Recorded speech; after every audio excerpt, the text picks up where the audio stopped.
Assalamualaikum, nama saya Muhammad Hafiz Rafizi bin Roshidi. Jadi kami adalah pembentang bagi tajuk 8 iaitu tingkah laku tidak amanah. Jadi kami terdiri daripada 6 ahli kumpulan iaitu yang pertama saya memperkenalkan Nur Atira binti Ahmad Jailani, dan yang kedua Nur Ain Syuhada binti Zulkifli, dan yang ketiga Nur Syawati binti Isa, seterusnya Siti Nur Adawiyah binti Anwar, seterusnya pula Nur Hamizah binti Uthman, dan yang terakhir iaitu saya Muhammad Hafiz Rafizi bin Roshidi. Kita pergi kepada bahagian pengenalan iaitu kita akan membentangkan tentang pengenalan tingkah laku tidak amanah. Pertama yang kita dapat lihat mengenai tingkah laku tidak amanah ini, berdasarkan Kamus Dewa 1996, amanah merupakan sesuatu yang dipercayakan kepada orang sebagai contoh, diserahkan ke sesuatu untuk disimpan. Seterusnya dalam bidang akademik, sifat amanah merupakan elemen asas yang perlu ada dalam diri pelajar bagi menjalani proses pengajaran dan juga pembelajaran. Amanah juga adalah satu tanggungjawab yang diberikan sebagai satu prinsip yang tidak mengambil kesempatan dengan menggunakan pengaruh dan kuasa yang sedia ada. Seterusnya, maka tingkah laku tidak amanah yang berlaku dalam segelintir pelajar di sekolah ini juga haruslah dibendung dari peringkat sekolah lagi. Hal ini dikatakan demikian kerana golongan pelajar ini merupakan penggerak masa hadapan negara pada masa akan datang. Seterusnya kita akan pergi kepada jenis-jenis tingkah laku tidak amanah.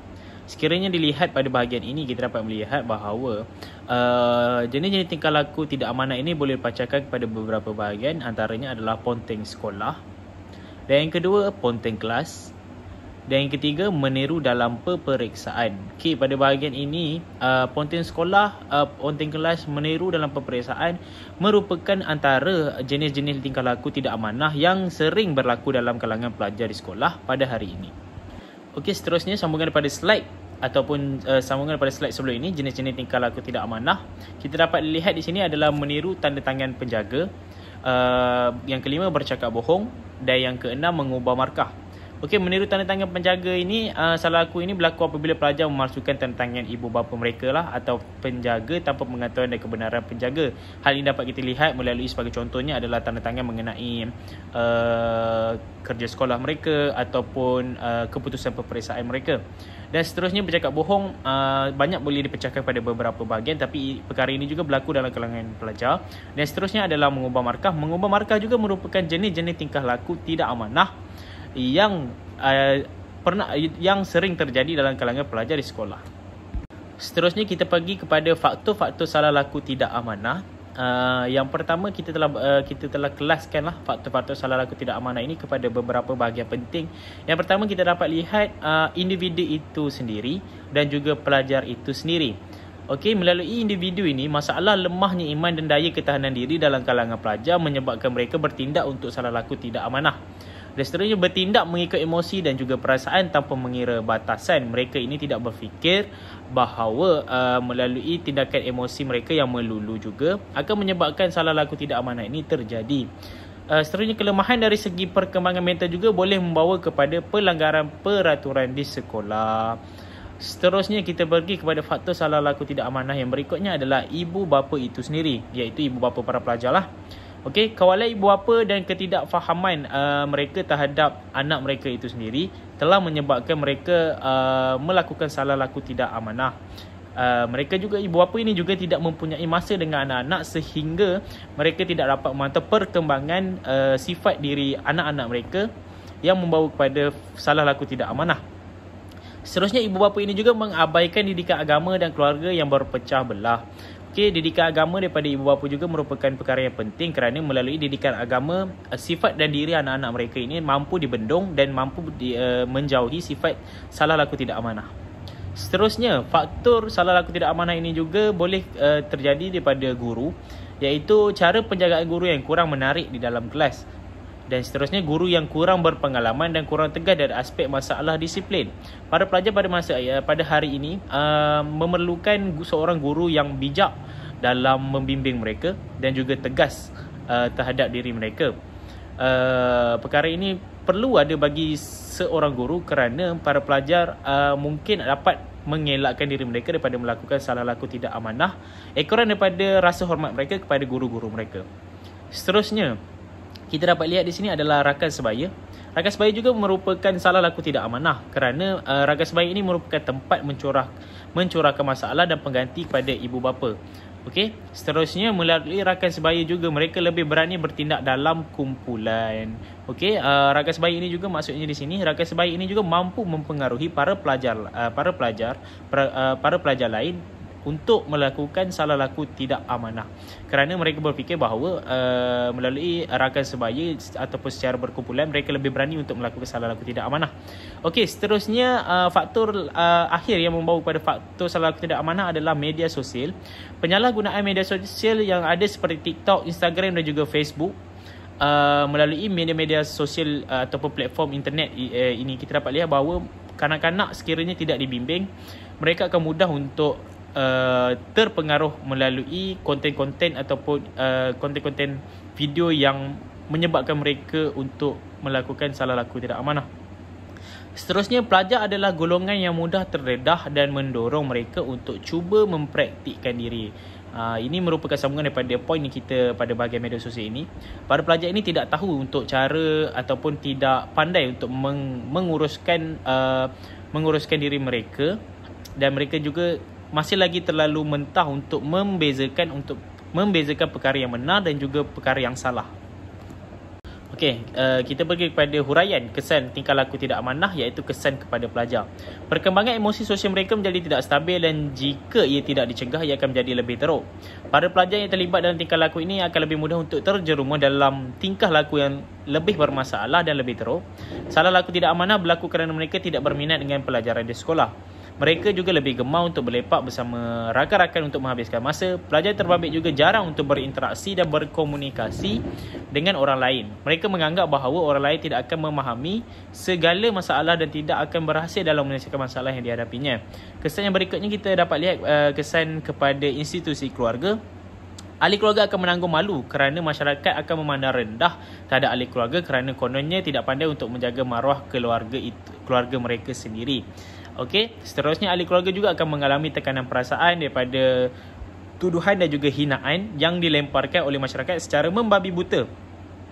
Situasi seperti ini menjadi institusi keluarga, pelajar terbabit menjadi kucak-kacir, dan juga kesannya ia akan menimbulkan perbalahan dan ia akan membawa kepada penceraian ibu bapa. Lebih teruk lagi membawa kepada penceraian ibu bapa lah sekiranya tindakan anak-anak mereka ini memberi ataupun mencemarkan nama keluarga. Seterusnya, peranan pihak sekolah bagi menangani tingkah laku tidak amanah. Peranan ini dibahagikan kepada 4 peranan yang utama, iaitu peranan oleh pihak pengetua atau guru besar, peranan penolong kanahal ehwal murid, peranan unit bimbingan dan kaunseling, serta peranan guru-guru kelas. Peranan yang pertama merujuk kepada peranan pengetua atau guru besar. Antara kandungan peraturan keempat dalam peraturan pelajaran atau disiplin sekolah 1959 telah menjelaskan guru besar adalah orang yang bertanggungjawab ke atas disiplin sekolah, iaitu mempunyai kuasa ke atas guru-guru dan murid-murid di sekolah itu. Oleh itu, pengetua dan guru besar perlu merujuk dan memahami kandungan dan menggunakan peraturan pelajaran 1959, pekeliling ikhtisas dan buku-buku disiplin yang berkaitan sebagai panduan untuk menguruskan disiplin di sekolah, kerana ianya merupakan cara yang paling berkesan untuk mengurangkan masalah disiplin dengan berpandukan kepada arahan daripada Kementerian Pendidikan Malaysia dan Jabatan Pelajaran Negeri. Oleh itu, hal ini menunjukkan pengetua memainkan peranan penting bagi mengatasi masalah tingkah laku tidak amanah. Antara peranan yang perlu dilaksanakan oleh pengetua sekiranya menerima aduan berkenaan masalah tingkah laku tidak amanah di sekolah, yang pertama ialah pengetua atau guru besar perlu memastikan kebenaran aduan tersebut dan memastikan sama ada kes itu bersabit atau tidak. Kemudian, langkah berikutnya adalah membuat siasatan awal berkenaan masalah disiplin yang berlaku serta mengumpul bukti dan menentukan kebenaran dan bukti-bukti tuduhan. Setelah selesai mengumpul bukti, pengetua perlu membuat kesimpulan berdasarkan bukti-bukti yang dikumpul untuk menjawab kes bersabit. Pada masa yang sama, sebelum mengenakan sebarang perintah hukuman, peluang yang munasabah hendaklah diberikan kepada murid yang tertuduh untuk menafikan kesalahannya dan menegakkan kebenarannya. Sekiranya murid yang tertuduh menafikan kesalahannya, murid tersebut perlu menyatakan sebab untuk mempertahankan diri mereka. Murid perlu diberi peluang untuk menyatakan kesnya, iaitu untuk membela diri dan memberi bukti bahawa tuduhan-tuduhan yang dihadapkan kepada murid tersebut tidak betul. Seterusnya, berdasarkan sebab bukti yang dikemukakan oleh murid, pengetua perlu membuat keputusan dan dapatan. Contohnya, sekiranya murid tersebut boleh memberi keterangan yang memuaskan dan dapat membebaskan diri daripada tuduhan yang dihadapkan, maka pengetua boleh membuat keputusan bahawa tuduhan itu tidak ada bukti dan tindakan selanjutnya adalah tidak perlu. Namun begitu, sekiranya murid yang tertuduh mengaku melakukan salah laku selepas mendengar keterangan dan berdasarkan bukti-bukti tuduhan yang kukuh yang telah dikumpulkan, maka pengetua perlu membuat keputusan terhadap hukuman yang hendak dikenakan terhadap pesalah. Seterusnya, peranan yang dimainkan oleh penolong kanan hal ehwal murid atau PKM bagi menangani masalah tingkah laku tidak amanah di sekolah. PKM merupakan antara individu yang penting selepas pengetua dalam pengurusan disiplin. PKM bertanggungjawab bagi memastikan undang-undang dan peraturan-peraturan sekolah dikuatkuasakan. PKM merupakan penasihat bagi lembaga pengawas sekolah. PKM perlu mengambil tindakan yang sesuai terhadap kes-kes murid yang melanggar peraturan-peraturan tata tertib dan salah laku. Terdapat 3 kategori kesalahan, iaitu kesalahan ringan, kesalahan sederhana dan kesalahan berat. Menurut Ordinan Pelajaran 1957, Peraturan Pelajaran Disiplin Sekolah 1959, tingkah laku tidak amanah dikategorikan dalam salah laku pilihan, iaitu pihak sekolah yang akan menentukan bahawa salah laku tersebut dikategorikan dalam salah laku ringan maupun salah laku berat. PKM juga dikehendaki menyediakan rekod disiplin dan laporan bagi setiap murid di sekolah. Bagi mempermudahkan urusan perekodan tersebut, PKM kini dibantu oleh Sistem Sasiah Diri Murid atau juga dikenali sebagai SSDM. Berikut merupakan proses kerja dalam SSDM, iaitu yang pertama, perekodan kes salah laku. Guru melaporkan kes salah laku ke dalam sistem. Ketua Guru Disiplin atau PKM akan menjalankan siasatan bagi kes salah laku dan jika sah akan mencadangkan hukuman. Pengetua boleh sama ada menukar hukuman dan mengesahkan hukuman. Ketua Guru Disiplin atau PKM akan mengambil tindakan terhadap hukuman yang disahkan oleh pengetua. Pembantu pejabat akan menguruskan fail dan pengeposan surat. Guru bimbingan dan kaunseling pula akan menjalankan sesi bimbingan dan kaunseling terhadap murid-murid yang tertuduh atau yang bersalah. Bagi perekodan amalan baik pula, guru akan melaporkan amalan baik murid ke dalam sistem dan kemudian sistem akan memproses mata atau markah dan mengeluarkan pelaporan status sasiah murid. Selain pengetua atau guru besar dan penolong kanan hal ehwal murid, unit bimbingan dan kaunseling juga turut memainkan peranan penting dalam mengatasi masalah tingkah laku tidak amanah dalam kalangan pelajar di sekolah. Proses kaunseling berlaku apabila kaunselor menggunakan pengetahuan dan teknik psikologi untuk menolong individu berubah daripada keadaannya sekarang kepada satu keadaan yang dikehendakinya. Antara peranan kaunselor atau unit bimbingan dan kaunseling dalam mengatasi masalah tingkah laku tidak amanah adalah dengan mengaplikasikan ketiga-tiga orientasi utama dalam melaksanakan perkhidmatan bimbingan di sekolah. Antaranya ialah orientasi pemulihan, orientasi pencegahan dan orientasi pembangunan. Orientasi ini memerlukan satu usaha yang berpanjangan dan kepakaran dan kebiasaannya. Orientasi ini sesuai untuk pelajar yang menjadikan salah laku negatif itu sebagai tabiat dan menganggap ianya biasa seperti ponteng sekolah. Unit bimbingan dan kaunseling boleh mengatasi salah laku ini dengan mengadakan program-program yang dapat menarik minat pelajar untuk ke sekolah dan berbincang dengan ibu bapa kepada pelajar-pelajar yang terlibat. Okey, bagi orientasi yang pertama iaitu orientasi pemulihan. Orientasi ini memerlukan satu usaha yang berpanjangan dan kepakaran dan kebiasaannya. Orientasi ini sesuai bagi pelajar yang menjadikan salah laku negatif itu sebagai tabiat dan menganggap ianya biasa, seperti ponteng sekolah yang dikategorikan dalam tingkah laku tidak amanah.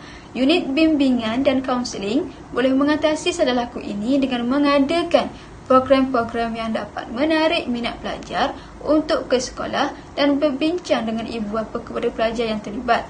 Kemudian bagi orientasi pencegahan pula, orientasi ini memfokuskan kepada bimbingan yang untuk memberi pengetahuan, kebolehan dan kemahiran kepada pelajar untuk membolehkan mereka mendapat panduan serta lebih berhati-hati dalam menempuh kehidupan di masa hadapan. Unit bimbingan dan kaunseling boleh menyebarkan maklumat awal tentang contoh-contoh salah laku tidak amanah dan kesan-kesan terhadap salah laku ini, dan ia akan menyedarkan mereka. Bagi orientasi pembangunan, orientasi ini bertujuan untuk membantu pelajar memahami diri orang lain, memahami peluang-peluang yang terbuka untuknya dan mengasah kebolehan pada diri seseorang pelajar bagi membantu mereka dalam perkembangan diri ke arah yang lebih baik. Contohnya, unit bimbingan dan kaunseling boleh mencukil kebolehan yang ada pada pelajar yang terlibat supaya ia dapat membantu mengalihkan fokus mereka kepada mengembangkan potensi serta kebolehan positif daripada terlibat dalam salah laku yang lain pada masa hadapan. Selain penggunaan ketiga-tiga orientasi, pemupukan nilai murni juga dapat memupuk konsep diri murid-murid menjadi lebih positif. Iaitu konselor perlu memberi kata-kata semangat kepada pelajar yang terlibat kerana seseorang yang sentiasa mendapat perhatian, dipuji dan usahanya mendapat galakan akan mendorong pembentukan konsep diri positif. Kaunselor juga perlu mengadakan satu perjumpaan secara individu dan memastikan persekitarannya adalah berbentuk lebih santai tanpa tekanan. Pada masa yang sama, kaunselor boleh memberi nasihat dan motivasi yang baik kepada pelajar tersebut, dan kaunselor boleh mengalihkan fokus daripada krisis yang berlaku kepada kebolehan yang ada dalam diri pelajar untuk diasah serta menyokongnya. Hal ini jelas menunjukkan bahawa unit bimbingan dan kaunseling juga memainkan peranan penting dalam pengurusan disiplin di sekolah. Menurut surat Pekeliling Ikhtisas Pemantapan Pengurusan Disiplin di Sekolah, guru kelas juga berperanan menjadi guru disiplin bagi kumpulan murid-murid di kelasnya. Guru-guru tidak terkecuali dan memainkan peranan bagi yang mengatasi tingkah laku tidak amanah, kerana guru bukan sahaja mempunyai peranan dan tanggungjawab dalam mengajar, tetapi juga mengurus dan mendidik, iaitu membentuk sikap, nilai dan akhlak pelajar melalui pengajaran formal maupun tidak formal dan melalui perlakuan diri sendiri yang baik. Antara peranan yang boleh dilakukan oleh guru dalam mengatasi salah laku tidak amanah ini dengan menjadi contoh atau role model yang baik kepada pelajar, kerana pendidik merupakan tonggak dalam pembentukan insan berakhlak baik dan mengembangkan karakter pelajar. Guru juga berperanan meningkatkan kemahiran toleransi, komunikasi serta bijak mengawal emosi supaya ia menjadi dorongan kepada pelajar untuk mengubah tingkah laku mereka kepada yang lebih baik. Guru kelas juga haruslah menunjukkan teladan yang baik, iaitu dari segi amanah dalam pekerjaannya, seperti sentiasa masuk ke dalam kelas tepat pada masa yang ditetapkan, tidak ponteng kelas tanpa alasan yang kukuh, serta tidak pilih kasih dalam memberi markah apabila menanda kertas peperiksaan. Guru mestilah peka dengan tingkah laku pelajar serta sentiasa memberi peringatan kepada mereka supaya tidak terlibat dalam tingkah laku tidak amanah. Guru juga boleh memberi penerangan berkenaan jenis-jenis salah laku tidak amanah kepada pelajar supaya mereka tidak melampaui batas tersebut. Guru perlulah sentiasa memberi dorongan dan sokongan yang membangun kepada pelajar supaya mereka lebih yakin dengan diri sendiri. Hal ini dapat dikaitkan dengan tingkah laku tidak amanah, iaitu meniru dalam peperiksaan. Guru mestilah meyakinkan pelajar-pelajar mereka bahawa mereka boleh menjawab peperiksaan tersebut dengan usaha mereka sendiri dan akan mendapat keputusan yang cemerlang. Pada masa yang sama, hal ini secara tidak langsung dapat mengatasi masalah tingkah laku tidak amanah, iaitu dalam kategori meniru dalam peperiksaan dalam kalangan pelajar. Secara kesimpulannya, tingkah laku tidak amanah merupakan salah satu salah laku disiplin yang perlu dibendung dalam kalangan pelajar. Oleh itu, semua pihak iaitu pihak pengetua, PKM, unit kaunseling, guru kelas dan guru-guru yang lain memainkan peranan penting bagi mengatasi masalah tingkah laku tidak amanah berdasarkan garis panduan yang telah ditetapkan oleh Kementerian Pendidikan Malaysia supaya dapat melahirkan pelajar yang bukan sahaja cemerlang akademik tetapi juga berdisiplin tinggi yang menjadi indikator kemajuan dalam aspek pendidikan di negara, khususnya di sekolah. Itu sahaja daripada kumpulan kami. Sekian, terima kasih.